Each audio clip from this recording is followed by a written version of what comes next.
تکبر آ جائے, گھمنڈ آ جائے اور اللہ اس سے ناراض ہو جائے تو اس کا کوئی بھی سجدہ قبول نہیں ہوگا, کوئی بھی سجدہ قبول نہیں. اس لیے اپنی عادتیں اچھی بنانا.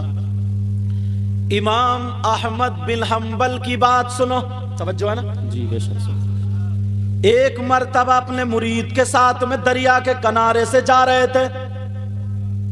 ایک ہوا کا جھونکا چلا, بچھو دریا میں گر گیا. انہوں نے سوچا یار یہ بچھو تو ڈنک مار دیتا, کاٹ لیتا, مگر کوئی فکر نہیں کی, اس کی جان بچانی.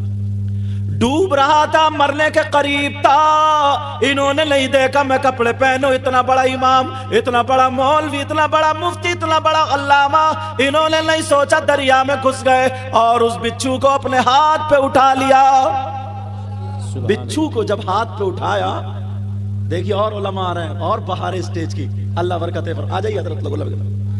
وہ بچھو کو اٹھایا مگر بچھو نے اسے ڈنک مار دیا. اللہ, جس کی جان بچا رہے تھے انہیں کاٹ لیا. توجہ میری طرف, جن کی جان بچا رہے تھے انہیں کاٹ لیا.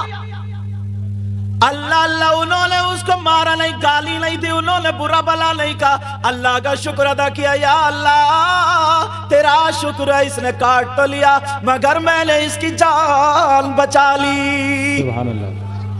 ٹہنی پہ رکھ دیا, بچھو بھی چلا, یہ بھی چلے, ہوا کا جھونکا آیا, پھر گر گیا. پھر انہوں نے پانی میں گھس کے بچھو کو اٹھا لیا, پھر کاٹ دیا. 7 مرتبہ بچھو کو بچاتے رہے, بچھو ڈنک مارتا رہا, کاٹتا رہا, مگر مرید کو غصہ آ گیا. مریدوں کو کچھ زیادہ غصہ آ جاتا ہے اور مرید ہی زیادہ سنت بھی ادا کرتے ہیں. پیر تو پلیٹ پہ ہاتھ لگا دیتا ہے, باقی ساری ٹانگیں لاتے, سب مرید ہی صاف کر دیتے ہیں. بولا ہے کہ نہیں ایسا؟ اللہ اللہ, ذرا غور کرو, توجہ رکھو. وہ کہنے لگا سرکار اس نے 7 مرتبہ کاٹ لیا اور اب اسے بچا رہے ہیں, 2 منٹ کی اجازت دے دو, 2 چپلوں میں سے ٹھیک کر دوں گا, میں اسے ٹھیک کر دوں گا. غصے میں آ گیا. اللہ اللہ, جب معاملہ ایسا ہوا تو مسکرا کر کے بولے بیٹا ذرا کان کھول کر کے سن لو, اسے مارنا نہیں ہے, ڈبونا نہیں ہے. کہا سرکار یہ کاٹ رہا, آپ اسے بچا رہے, کتنی بری عادت ہے اس کی. تو امام احمد بن حنبل بولے ذرا ہوش کرو, جب یہ اپنی بری عادت نہیں چھوڑ سکتا تو میں اپنی اچھی عادت کیسے چھوڑ دوں.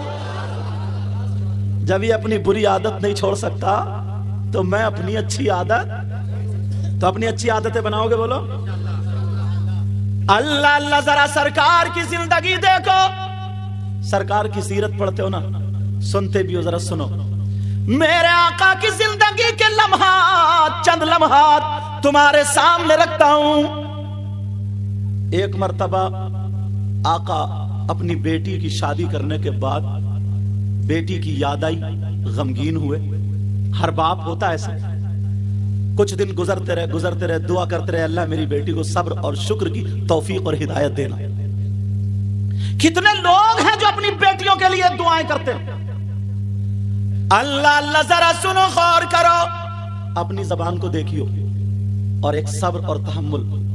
سیدہ فاطمہ, ان کے شوہر کا نام حضرت علی, دونوں میں تھوڑی سی انبن ہو گئی, مگر انبن یہ تمہاری والی نہیں تھی کہ ذرا سی انبن ہو جائے تو آنگن میں کھڑے ہو کر کے اتنی موٹی گالیاں بکتا ہے. بعض آدمی کی زبان کے اعتبار سے بہت بدتمیز ہے, اتنی موٹی گالیاں بکتا ہے, اتنی موٹی.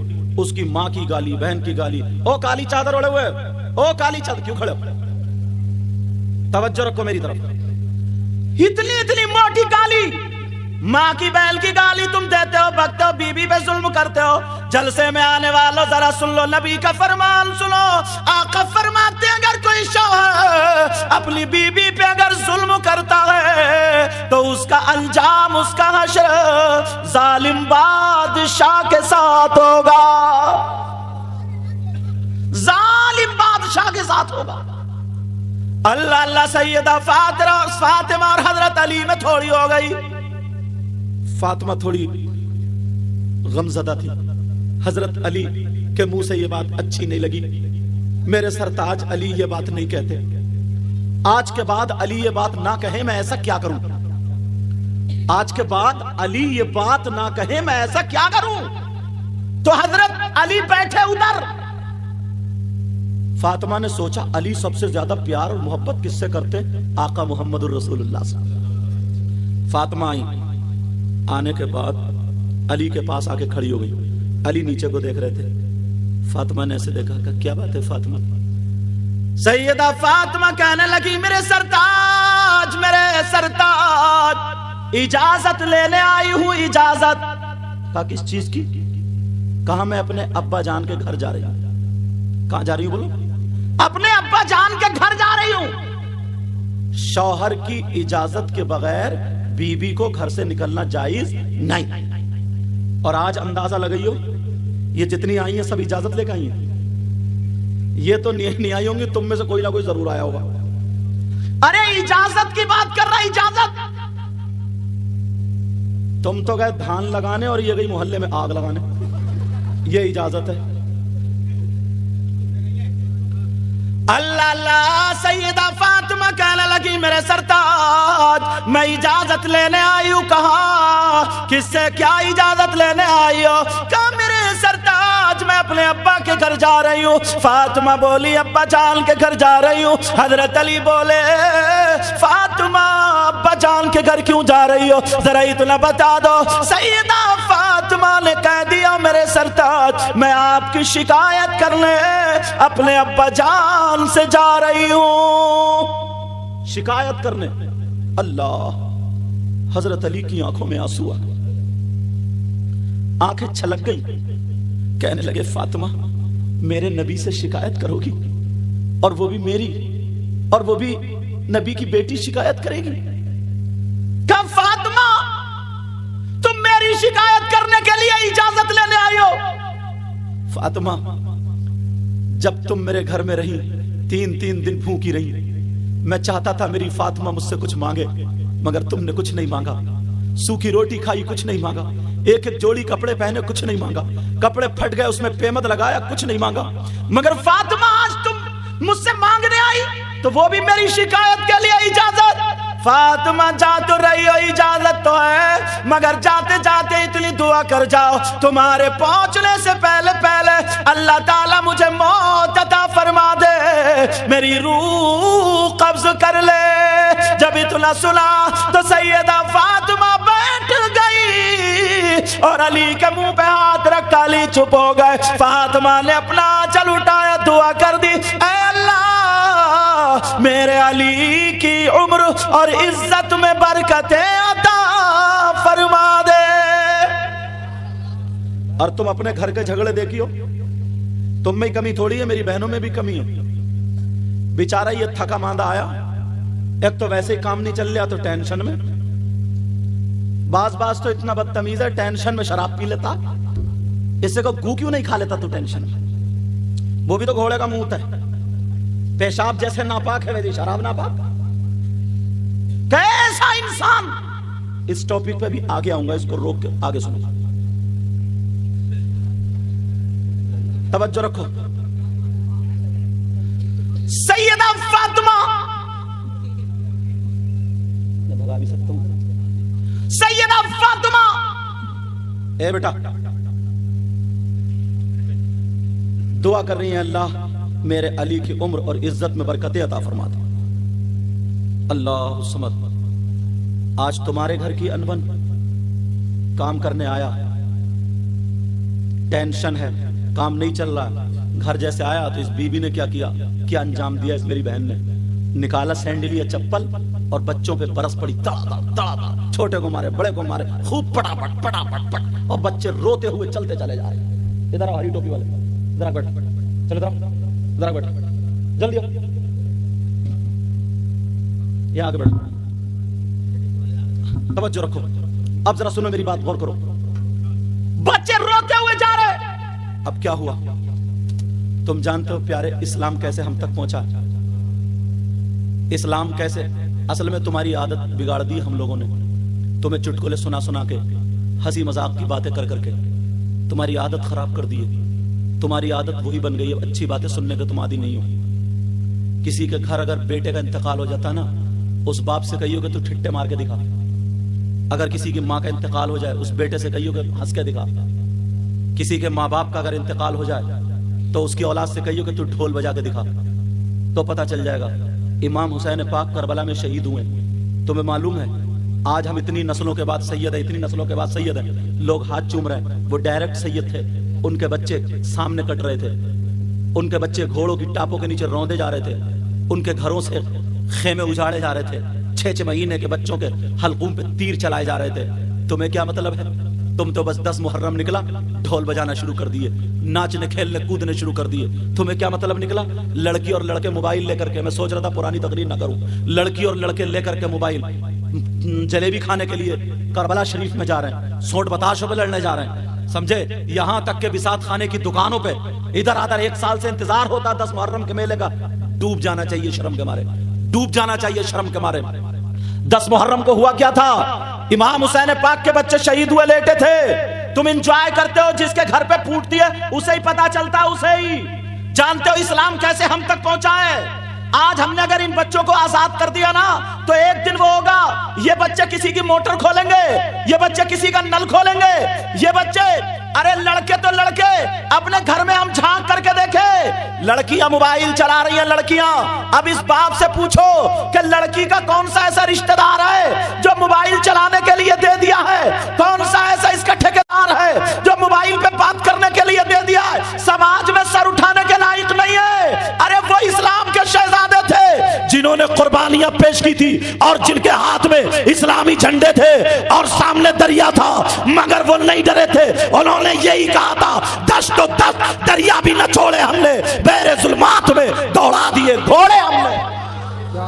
نعرے تکبیر, نعرے رسالت, نعرے غوثیت. ایسے بھی لوگ اللہ اللہ روتے ہوئے ہم نے دیکھے, بڑا بڑا پیسے والا, بڑا بڑا گھمنڈ والا, بڑی بڑی طاقت والا, بڑے بڑے دولت والا, بڑی بڑی بات والا.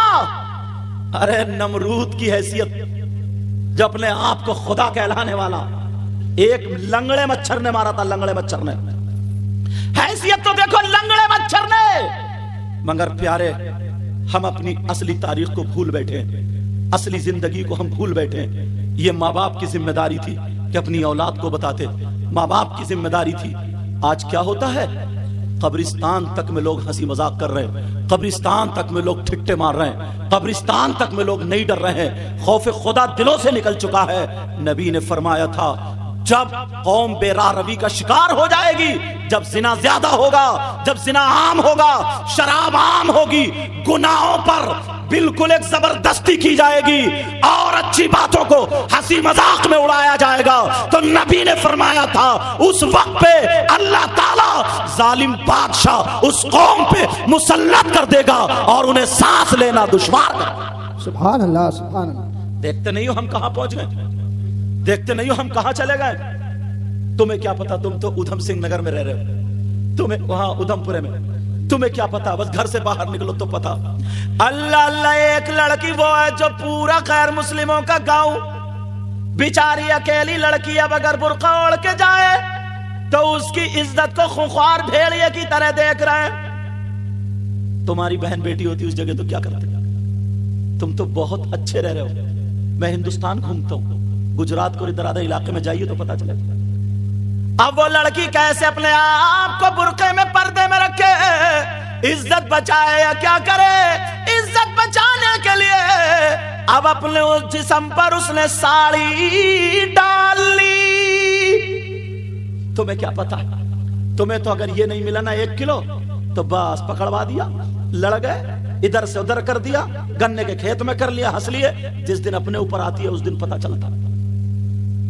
بچوں کو دیکھا نہیں تھا تم نے بھی کچھ دنوں پہلے, اللہ, بچوں کو JCB سے گڈھے کھدوا کر کے اتنے اتنے بڑے بچوں کو, لڑکوں کو لڑکیوں کو زمین میں ڈال کے اور اس کے اوپر سے مٹی ڈال دی تھی. وہ پکار رہی تھی ماں مجھے بچا لو, باپ مجھے بچا لو. ماں باپ ادھر بندھے ہوئے تھے اور ان کے سامنے ان کے بچوں کو زندہ دبایا جا رہا تھا. تم کب تک ہنسی سے باہر آؤ گے, کب تک مذاق سے باہر آؤ گے, کب تک تمہاری لفنگی گیری چلتی کی آنکھوں پہ چربی ہے، باپ کی آنکھوں پہ پردہ ہے، ماں کی آنکھوں پہ پردہ ہے، کیا نہیں دیکھتا ہے میری بیٹی کہاں بات کر رہی ہے، میرا بیٹا کہاں بات کر رہا ہے؟ کیا نہیں دیکھتا؟ سارے لوگ دیکھ رہے ہیں۔ اس باپ سے پوچھو اگر بیاہ شادی ہو، بیاہ شادی میں ایک بھی لڑکی اگر ڈھنگ کے کپڑے پہنے ہو تو بتا دو، پہلے کے لوگ ایک دوسرے کی حفاظت کرتے تھے، آج چھت پہ کھڑے ہو کر کے گندی نظریں مار رہا ہے، گندی نظریں مار رہا ہے۔ سینے پہ دیکھو تو چھالے پڑے ہوئے اور ہمیں ہنسی مذاق ٹھٹے ہی سوچ رہا۔ ان لوگوں نے قربانیاں دی تھی، ہم کیا قربانی دے رہے ہیں؟ ایک شخص ایسا بھی تھا، وہ بھی ایسے ہی کرتا تھا، بلند شہر کا تھا وہ۔ بہت دنوں میں یہ واقعہ مجھے یاد آنے لگا، بہت پچھلی تقریروں میں کہا تھا میں، بلند شہر کا تھا۔ جب تقریر ہوتی تھی تو وہ بھی دو چار سے ایسے ہی ہنسی مذاق ٹھٹے کرتا تھا، مولویوں کی مذاق اڑاتا تھا، دینی اسلامی باتوں پہ منہ بناتا تھا، حسین پاک کا ذکر چل رہا تھا، بیان کر رہا تھا، جیسے ہی مذاق اڑائی اللہ تعالیٰ نے اس کے منہ میں کینسر دے دیا، کینسر دے دیا۔ کتنے جا کر کے دیکھو ایمس میں، جی وی پنت میں دیکھو کتنے بچے بچیاں رو رہی ہیں جن کی ماں کے پیٹ میں گانٹھ ہیں، کتنے ایسے ہیں ان کے گھر میں علاج کرانے کو روپیہ نہیں ہے، پیسہ نہیں ہے۔ تم کس چکر میں ہو؟ کہاں ہو ہم؟ خالی کود لیے ہنس لیے؟ ذرا جا کر کے ہاسپٹل میں دیکھو تو تمہیں پتا چلے گا۔ ہم دنیا دیکھتے ہیں۔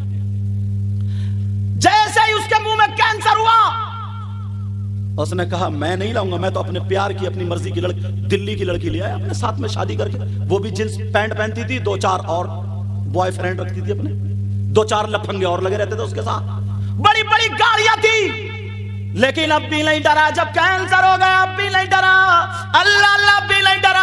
جی وی پن جاتا رہا، دلی جاتا رہا، علاج ہوا، ڈاکٹروں نے فیل کر دیا، اب اس کا کوئی علاج نہیں ہے، تھوڑے دنوں کی زندگی ہے، جاؤ جی لو۔ اب سوچا میری گاڑی کا کیا ہوگا، بیوی چھوڑ کے بھاگ گئی، میری جائیداد کا کیا ہوگا، میرے کھیت اور پلاٹ کا کیا ہوگا، اب پریشان ہو گیا۔ ڈاکٹروں کو اس نے بلا لیا، 8-10 لاکھ روپے میں امریکہ تک کے ڈاکٹر آئے، میٹنگ لی۔ امریکہ کے ڈاکٹر نے یہ جملہ کہا تھا، اس کی کوئی دوا نہیں ہے، کوئی دوا نہیں۔ آخری سٹیج پہ ہاں تمہارے یہاں گرو ہوتے، تمہارے یہاں فقیر ہوتے، تمہارے یہاں مولوی ہوتے، تمہارے یہاں ایک بک ہوتی ہے جس کو وہ قرآن کو کہہ رہا تھا، تمہارے یہاں کتاب ہوتی ہے، اگر کوئی گرو پڑھ کے پھونک دے، دعا کر دے کوئی فقیر، تب تو تم ٹھیک ہو سکتے ہو، ورنہ اس کی کوئی دوا ہے ہی نہیں۔ آ گیا پلٹ کے، آ گیا پلٹ کے، نکل گیا غرور، ختم ہو گیا، پلٹ کے آ گیا۔ جیسے ہی پلٹ کے آیا، اب امام صاحب کے پاس آ کے رونے لگا، حضور معاف کر دو، میں نے بہت مذاق اڑائی۔ کہا کیوں؟ تم تو چوراہوں پہ کھلی اڑاتے تھے، 8-10 لفنگے لڑکے رہتے تھے، ان کو گٹ کے اٹھ کے دیتے رہتے تھے، ادھر سے پیسے پھینکے ادھر سے پھینکے، ایسا کرا ویسا کرا، اور ٹھٹے ایسے آدمی کے ساتھ 10-20 ہو ہی جاتے جس کے بعد فری میں پیسہ مل گیا، نٹھلے نکم میں کتنے گھوم رہے ہیں۔ اللہ اللہ اب کہنے لگا، اب تو بڑا پریشان کا، ایسے ایسے بتایا، مزاروں پہ جانے لگا، اللہ والوں میں جانے لگا، مگر کئی سنوائی نہیں ہو رہی ہے۔ میں نے تقریر میں بیان کیا تھا، وَنُنَزِّلُ مِنَ الْقُرْآنِ مَا هُوَ شِفَاء، قرآن کے بارے میں بولا تھا، قرآن میں ہر چیز کا بیان، اور قرآن مومنوں کے لیے رحمت ہے، شفا بھی ہے، بے شک، سبحان اللہ، ہر بیماری کا علاج ہے۔ پکڑ لیا اس نے۔ قاری وسیم رہتے تھے وہاں پہ، امام صاحب، میں جسپور میں پڑھاتا تھا اس وقت، پتہ نہیں آصف کمال پڑھتے تھے میرے پاس، پتہ نہیں ان کا آگے پیچھے کی بات ہے، کیونکہ یہ بھی میرے پاس پڑھیں۔ اب وہاں پہ اللہ، اب پکڑ لیا۔ امام قاری وسیم نے فون کیا، بولے حضور ایسے ایسے معاملہ ہے، اور بہت بدتمیز آدمی تھا، اور ایسے ایسے ایسے، کیا کریں، مرنے دیں اس کو، آدمی غصہ ہوتا ہے۔ میں نے کہا نہیں بیٹا، بھولا بھٹکا آ جائے کوئی بات نہیں، ایسا کرو اس سے توبہ کرا دو کہ آج کے بعد اللہ والوں کے نام پہ ہنسی مذاق نہیں، ٹھٹا نہیں، امام حسین کے تعلق سے کوئی منہ نہیں بنانا، کسی بھی اللہ والے کی شان میں کوئی گستاخی نہیں، کسی عالم کی شان میں گستاخی نہیں، اس سے کہہ دو کھل کے توبہ کر لے۔